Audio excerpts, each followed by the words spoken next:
Olá pessoal, na aula de hoje vamos falar sobre a equação da difusão de calor na formulação integral. O objetivo é determinar a distribuição de temperatura no meio. Como nós obtemos uma equação que nos propicia o cálculo da distribuição de temperatura no meio. Queremos a equação e vamos falar depois das condições de contorno e condições iniciais para resolver essa equação. Por que isso? Porque se nós sabemos uma equação da distribuição de temperatura, nós conseguimos determinar qual que é o fluxo de calor ou a taxa de calor nesse meio. Nós vamos primeiro fazer com a formulação integral. Como assim? Vou determinar uma região, um volume, e vamos calcular nessa região volumétrica a equação da difusão, determinar a equação da difusão nessa região. Consideremos aqui que nós temos calor atravessando nossa região, nós temos um elemento de área com uma normal sempre apontando para fora desse volume. Nós vamos ter condução através dessa região, estamos falando da equação da difusão, é condução, e podemos ter um termo de geração interna. Como assim geração interna? A energia, ela não é gerada, ela é transformada. Aqui nós agrupamos o termo de geração como se fosse, por exemplo, um corpo que tem uma corrente elétrica atravessando esse corpo. Essa corrente elétrica vai ocasionar um aquecimento desse corpo na forma de um termo que nós consideramos como um termo de geração interna. Não é que a energia está sendo gerada espontaneamente, ela está sendo convertida por alguma outra forma. E nós consideramos aqui como um termo de geração interna. É um sistema fechado. Nós vamos fazer um balanço de energia e considerar um sistema fechado. Como assim um sistema fechado? Ele não troca massa com a vizinhança. Nós consideramos aqui uma região, se lembrarmos que a equação da difusão, o processo de difusão, ele não troca massa. Nós estamos considerando que esse corpo está se movimentando no espaço e trocando massa com a vizinhança. Ele está parado numa região e não vai trocar massa com a vizinhança. Se nós considerarmos a primeira lei, a variação de energia total desse corpo vai ser igual à quantidade de calor mais uma quantidade de trabalho sendo trocada. Calor recebido da vizinhança no sistema aumenta a energia do sistema e um trabalho realizado pela vizinhança no sistema aumenta também a energia do sistema. Escrevendo em termos de taxa, variações ao longo do tempo, a variação da energia ao longo do tempo vai ser uma taxa de calor mais uma taxa de trabalho sendo recebido ou sendo realizado pela vizinhança no meu sistema. Nesse caso, nós não vamos ter a parcela de trabalho. Vamos considerar que nós não temos um trabalho sendo realizado, trabalho de eixo aqui. Nós temos que a taxa de variação de energia é igual à taxa de calor. Quais são as parcelas de energia? Se é um sistema fechado, nós temos energia interna, energia cinética e energia potencial. Outras parcelas de energia poderemos considerar aqui, essas são as três principais. Nesse nosso exemplo, nesse nosso caso, nós vamos desprezar a energia potencial ou a variação de energia potencial. A variação da energia potencial, variação, vai ser desprezada e a variação da energia cinética também vai ser desprezada. Logo, a nossa variação de energia vai ser a variação da energia interna. A variação da energia ao longo do tempo vai ser a taxa de calor que esse corpo está recebendo ou cedendo para a vizinhança. Se lembrarmos do calor específico, da teoria do calor específico, consideremos, por exemplo, um corpo que está recebendo calor. A variação de temperatura nesse corpo vai ser proporcional a essa quantidade de calor. Vai depender das características do corpo, mas nós podemos relacionar pelo poder calorífico a quantidade de calor que esse corpo recebe ou cede e a variação de temperatura vão ser dependentes das características desse corpo. Em termos de calor específico, o calor específico nada mais é do que o poder calorífico dividido pela massa. Logo, nós podemos escrever que o calor vai ser igual a massa vezes o calor específico vezes uma variação de temperatura. Esse aqui é um termo de energia em quilojoules. A taxa de variação vai ser a massa vezes o calor específico vezes a variação da temperatura ao longo do tempo. Isso aqui nos dá uma taxa de calor. Só que nós não escrevemos que essa taxa é a variação da energia, a taxa de variação de energia interna do nosso corpo. A taxa de variação é a taxa de calor, que vai ser MC, variação da temperatura ao longo do tempo. Eu quero escrever isso aqui em forma de uma integral de volume. Como que eu vou escrever isso numa integral de volume? Eu tenho que a massa é a massa específica vezes o volume. Ou eu posso escrever que a massa, integrando ao longo de todo o volume, vai ser o ρ dV. Assim, eu consigo colocar essa variação de energia, ou a taxa de variação de energia, na forma de uma integral de volume. Integral de volume de ρ dV, eu vou ter que a variação de energia ao longo do tempo vai ser a integral de volume do ρ, calor específico, variação da temperatura ao longo do tempo, integrado no volume. Esse é o termo de energia, de acumulação de energia do nosso corpo. Quanto nosso corpo está ganhando ou perdendo energia ao longo do tempo. Certo? Vamos avaliar a parcela da condução. Nós temos calor entrando e saindo por condução nossa região. O fluxo de calor vezes a área me dá a taxa de calor, certo? O fluxo de calor, eu poderia calcular então esse calor como sendo o módulo do fluxo, o módulo da área, lembrando que isso aqui são vetores, né? O calor ou o fluxo de calor e a área são vetores. Como assim a área é um vetor? A área é a área da seção transversal com a normal sempre apontando para fora do volume que nós estamos avaliando. Sempre apontando para fora do volume que nós estamos avaliando. Logo, nós temos que o fluxo vezes a área, cosseno de θ, é um produto escalar de dois vetores, o cosseno do primeiro vetor projetado no segundo. Do lado esquerdo, nós temos o cosseno do fluxo, o ângulo, fluxo projetado na área nos dá um ângulo de 180 graus, o cosseno é menos 1. Se nós fizermos esse calor aqui, vai ser fluxo vezes a área, isso aqui em módulo, cosseno de 180, que é menos 1, vai dar um valor negativo. Só que aqui nós temos uma quantidade de energia entrando nesse nosso volume. Uma quantidade de energia que vai aumentar a energia da nossa região, do nosso sistema. Então, nós queremos que isso aqui seja positivo. Portanto, se nós escrevermos isso aqui em termos de uma integral de área, da área da região que está entrando, podemos escrever como menos a integral na área do fluxo vezes a área.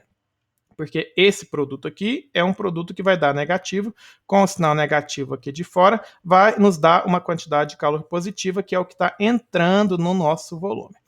Do lado direito, o ângulo entre o fluxo e a área é de 0.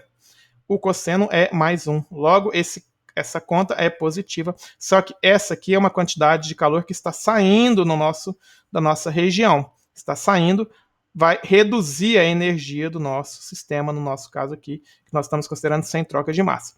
Assim, nós também vamos ter menos a integral na área, ao longo da área, de toda a área que está saindo, do fluxo vezes a área produto escalar aqui. O que nós observamos aqui?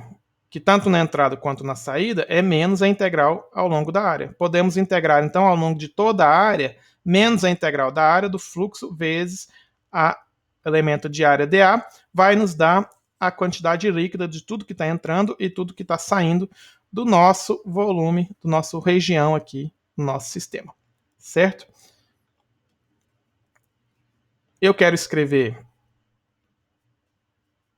menos o fluxo da A, eu tenho a equação de Fourier que fala da condução, menos K gradiente da temperatura. Certo? Eu estou falando em termos de fluxo. Vou substituir, então, o fluxo por menos K gradiente da temperatura. O que não vai nos dar o quê? Menos, com esse menos vai ficar positivo, integrando ao longo da área do K gradiente da temperatura dA. Estamos integrando em termos da área. Isso é a taxa de calor por condução. Só que eu quero escrever essa integral de área em forma de uma integral de volume. Por quê? Porque eu não representei lá o termo de acumulação de energia em termos de integral de volume, eu quero escrever essa integral de área também em termos de uma integral de volume. Como que eu vou transformar essa integral de área numa integral de volume? Nós vamos utilizar o teorema da divergência. Teorema da divergência. Como que eu vou usar o teorema da divergência? Teorema da divergência. Bom, eu tenho que uma integral de área, eu tenho uma integral de área de alguma coisa dA, eu quero transformar numa integral de volume de alguma coisa integrando no volume. Se eu transformei esse dA em dV, eu vou fazer o que com essa parcela K gradiente da temperatura? Ora, o teorema chama teorema da divergência. O que eu vou fazer? Eu vou transformar essa integral de K, gradiente da temperatura dA, numa integral de volume do divergente de K, gradiente da temperatura dV. Esse é o teorema da divergência. Esse dA virou dV. Isso daqui vai virar, vou aplicar o divergente nisso daqui. Esse é o teorema da divergência. E aí nós transformamos a nossa integral de área numa integral de volume. Muito simples. Está aqui escrito. Se nós lembrarmos o quê? O gradiente da temperatura é um escalar. É um vetor. A temperatura é um escalar. O gradiente da temperatura é um vetor. E aqui, ó, a temperatura é um escalar. O gradiente da temperatura é um vetor. O K é um escalar, que é a condutividade do nosso corpo, vezes um vetor, vai dar um vetor. Certo? Então, isso aqui é um vetor. O divergente é o quê? É o produto escalar, o del produto escalar em um vetor. Lembramos disso aqui, é o del produto escalar em um vetor, vai nos dar o divergente. O que significa fisicamente divergente? Lembrando lá da aula que nós tivemos uma aula de escalar, gradiente, divergente, divergente, gradiente, ou gradiente, divergente e rotacional. Considerando aqui, por exemplo, essa região com velocidades entrando e saindo. Se eu tenho mais coisas saindo do que entrando nessa região, poderia representar como isso aqui, ó, um vetor, vetores saindo desse ponto. Isso nos dá um divergente positivo, que é o contrário do convergente. Se eu tivesse mais coisas chegando, eu teria convergindo em relação a esse ponto. Como eu estou saindo do ponto, eu tenho um divergente, que vai ser um divergente positivo. Se eu tenho mais propriedades chegando do que saindo, eu poderia representar como meus vetores chegando nesse ponto. Eles estão convergindo para esse ponto. Logo, eles estão com divergente negativo. Certo? Esse é o nosso significado físico do divergente. E aí, falta só o termo de geração interna. O termo de geração interna é representado como um Q ponto, que é watts por metro cúbico. Ele é representado por uma unidade de volume.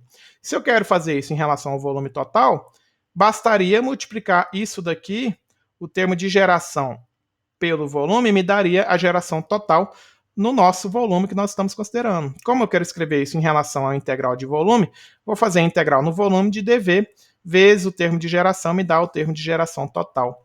Assim, nós temos o termo de acumulação, integral no volume de ρC dt, derivada da temperatura ao longo do tempo, dV. O termo de condução, que é o divergente de K, gradiente da temperatura, integrado no volume. E o termo de geração do Q ponto dV. Vou igualar isso tudo, né? O termo de acumulação é o que está conduzindo mais o que está gerando. Como esse volume de controle é arbitrário, nós podemos sumir aqui com a integral do volume, e nós vamos ter que ρC dt, derivada da temperatura ao longo do tempo, é igual ao divergente de K, gradiente da temperatura, mais o termo de geração interna. Essa é a equação da difusão de calor. E ela é uma equação que serve para qualquer sistema de coordenadas. Eu não estou aqui especificando um sistema de coordenadas particular, cartesiano, cilíndrico, esférico ou generalizado. O que vai mudar vai ser justamente esse termo aqui, o divergente do K, gradiente da temperatura. É isso que muda para cada sistema de coordenadas que nós vamos considerar. Vamos fazer, por exemplo, no sistema de coordenadas cartesiano. Eu vi que a temperatura, vamos considerar a temperatura como temperatura escalar em x, y e z. Como que fica o gradiente da temperatura? O gradiente da temperatura vai ser a derivada da temperatura em x na direção y, mais a derivada da temperatura em y na direção j, mais a derivada da temperatura em z na direção k. É um vetor. Eu posso dizer que isso aqui, ó, são as componentes desse vetor. As componentes desse vetor. Que eu poderia falar, se eu tiver um vetor A, seria ax na direção y, mais a y na direção j, mais a z na direção k. Por que eu estou falando isso? Para ficar mais fácil entender aqui o divergente. Como que eu aplico o divergente? O del aplicado num vetor A, produto escalar, é o divergente que dá a somatória das derivadas das componentes dx, day, dy, mais daz, dz. Esse é o divergente desse vetor. Como eu estou falando aqui, esse aqui é a minha parcela AX, essa é a minha parcela AY, essa é a minha parcela AZ. Só que, na verdade, eu tenho o K vezes o gradiente disso daqui. Eu vou escrever aqui como, considerando um material anisotrópico, considerando que a minha condutividade pode ser diferente em cada direção, o K vezes o gradiente da temperatura vai ser o quê? Vai ser o K na direção X, dt dx na direção y, mais o k na direção y, dt dy na direção j, mais o k na direção z, dt dz na direção k. Certo? Isso aqui continua sendo as minhas parcelas das componentes do vetor em cada um dos eixos coordenados. Eu vou aplicar o divergente disso daqui, como que vai ficar? Vai ficar a somatória das derivadas, o divergente de K gradiente da temperatura.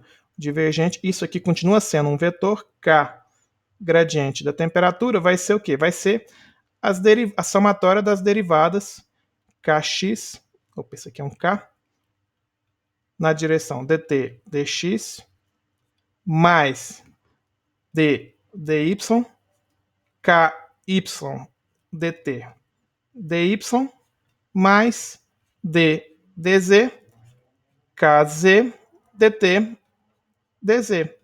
Esse é o divergente dessa parcela K gradiente da temperatura, divergente de K gradiente da temperatura para um sistema de coordenadas cartesiano.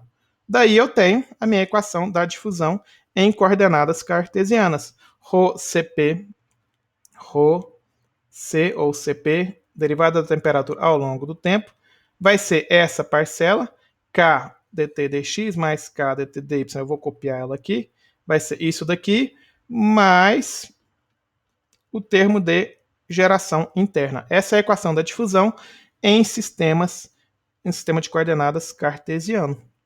Certo? Tá aqui, reescrevi ela aqui. E poderia aplicar, por exemplo, em sistema de coordenadas cilíndricos, aí eu só coloquei aqui em R, θ e Z, poderíamos fazer todo esse procedimento, não seria o caso aqui, essa complexidade toda para nós fazermos isso. Importa saber o quê? Que o que muda no final das contas, como eu disse, essa parcela ρCp derivada da temperatura ao longo do tempo e o termo de geração não muda, o que vai mudar vai ser essa parcela do divergente K gradiente da temperatura, tanto no sistema de coordenadas cartesianas, quanto no sistema de coordenadas esféricos, que nós vamos utilizar bastante aqui ao longo do curso. Certo? Tá aqui então nossos sistemas em a equação da difusão em coordenadas cartesianas, cilíndricas e esféricas, feitas a partir da formulação integral, a partir de um volume, de uma região volumétrica considerada. Na próxima aula, nós vamos fazer a partir de um elemento diferencial. Vamos obter essa equação também, a mesma equação da difusão a partir de um elemento diferencial. Tá certo? Dúvidas, sugestões, deixem aqui nos comentários. O material complementar está disponível lá no site, tá certo? Até a próxima aula.